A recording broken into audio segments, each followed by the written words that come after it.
Hi, friend. Over the past year, my workmates and I have had quite some threads of discussion on why we travel. Apparently, there are a variety of preferences.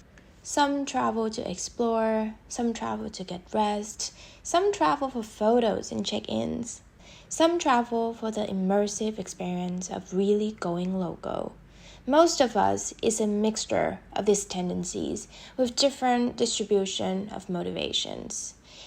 There's a lingering conversation that a dear friend of mine has raised. How he would be sympathetic but not quite understand the hype and the desire to have must-go checklists for the trips, the compulsory poses in front of tourist attractions that perhaps thousands of other people have posed. What's the originality in it? He said, evidently baffled. Not as much of an extremist as my friend, I myself occasionally do find joy in famous places check-ins. It's like this primitive urge, very human, to feel included, to catch up with what's deemed remarkable.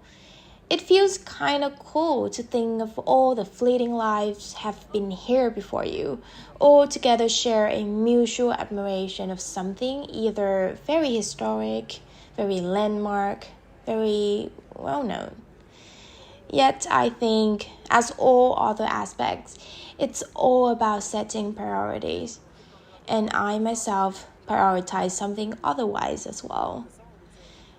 I do resonate with my friends being confused at people traveling just for the photo backgrounds. We share this mutual traveling philosophy of wandering wonders.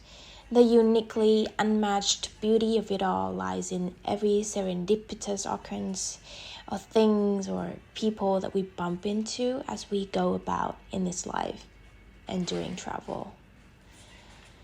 In October 2022, we had a business trip together to Istanbul, Turkey.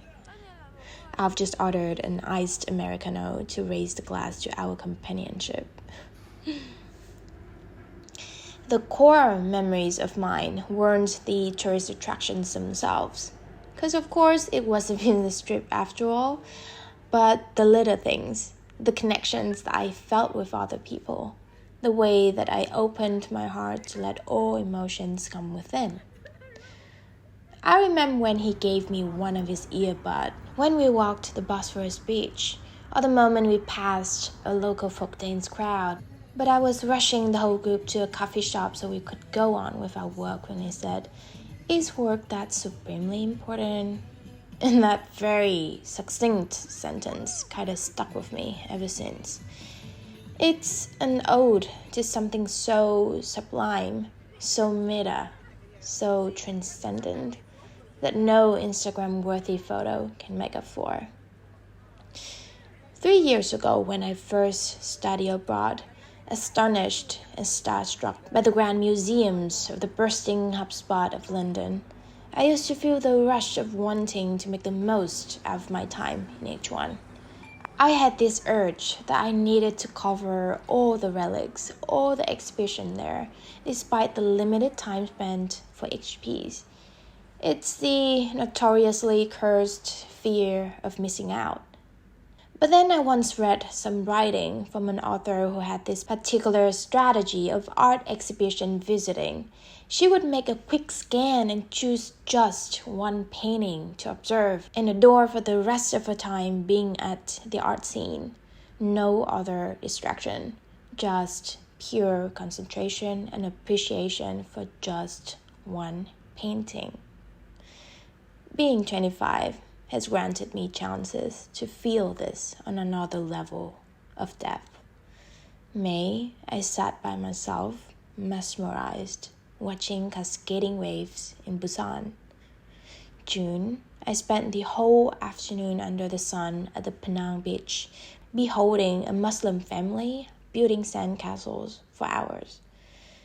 September, I soaked in the Bangkok dusk alone in Lumpini Park as the lights go out, feeling something so intrinsically gentle, so profound, so genuinely connected with the world outside and also inside, that The little things, a flower floating on the lake, a man resting on a bench looking out at the river, are all extraordinary, out of the worldly, wondrous. As John Green once wrote, from the quark to the supernova, the wonders do not cease. It is our attentiveness that is in short supply, our ability and willingness to do the work that awe requires. Here's to our capacity for wonder, for paying enough attention, for seeing magic in even the most trivial things on the road.